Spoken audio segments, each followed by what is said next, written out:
ஆண்டவர் இயேசு கிறிஸ்துவுக்கள் எனக்கு அருமையானவர்களே, நம் ஆண்டவர் இயேசு கிறிஸ்துவின் நாமத்தினால் உங்கள் அனைவரையும் வாழ்த்தி வரவேற்கிறேன். பிரியமானவர்களே, புது காலத்தினுடைய 16வது வாரத்தில் வருகின்ற புதன்கிழமை நாம் இருக்கிறோம்.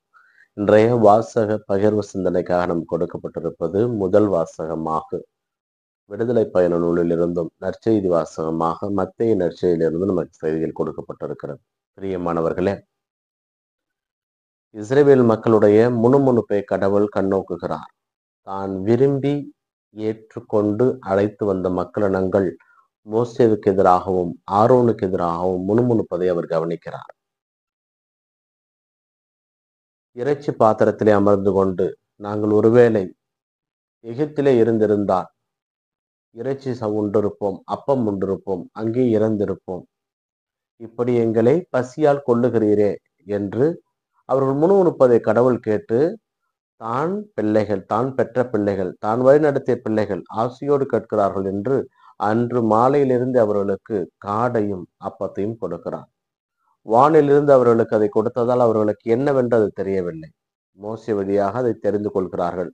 அதை எவ்வளவு சேர்க்க வேண்டும், எவ்வளவு உண்ண வேண்டும், அதை அடுத்த நாளுக்கு சேர்த்து வைத்துக் கொள்ளக்கூடாது.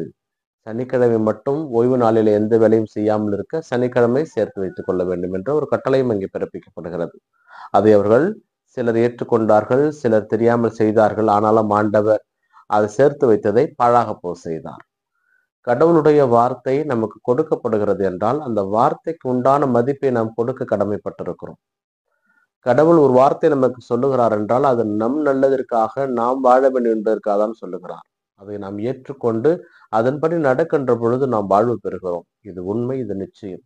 இந்த வார்த்தைகள் நமக்கு என்ன கொடுக்கிறது என்றால், நாம் துன்ப வேளையிலே, நாம் அழுது ஜெபிக்கையிலே, நாம் உள்ளறைக்குள் இருந்து ஜெபிக்கையிலே அனைத்தையும் ஆண்டவர் கேட்கிறார். ஜெபம் என்பது ஆண்டவரை நோக்கி கேட்பது.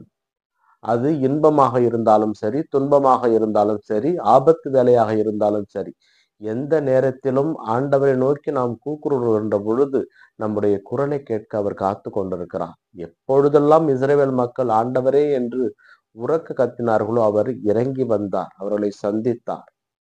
நாமும் நம்முடைய துன்ப வேளையில் ஆண்டவரை நோக்கி மன்றாடுவோம். துன்ப வேளையில் மட்டுமல்ல, நம்முடைய எல்லா நிலையிலும் ஆண்டவரை நினைத்து பார்க்க கடமைப்பட்டிருக்கிறோம். இன்றைய நற்செய்தி வாசகம் ஏறத்தாழ அதே செய்தியை தான் நமக்கு சொல்லுகிறது.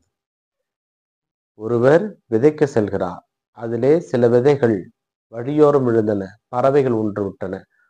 பாறை பகுதியில் விழுந்தன, மண் இல்லாதனால் காய்ந்து விட்டன. முட்புதரிலே விழுந்தன, முட்கள் அதை நெருக்கி விட்டன.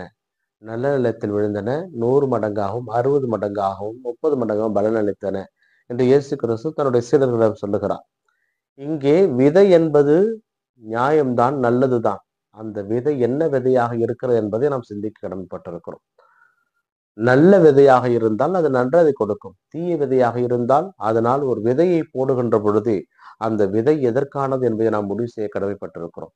பெற்றோர்களே, உங்கள் பிள்ளைகளை நீங்கள் எப்படி வளர்க்கிறீர்களோ அப்படித்தான் அது வளரும். நல்லபடியாக வளர்த்தீர்கள் என்றால் நல்லபடியாக வளர்ந்து நல்ல கனிகள் கொடுக்கும்.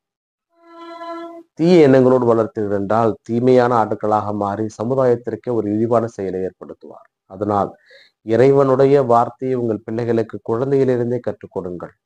நல்லது எது, கெட்டது எது என்று அவ்வப்போது சொல்லிக் கொடுங்கள். பெரியவர்களிடமும் உங்கள் ஞான மேய்ப்பரிடம் எப்படி பழக வேண்டும் என்பதை சொல்லிக் கொடுங்கள்.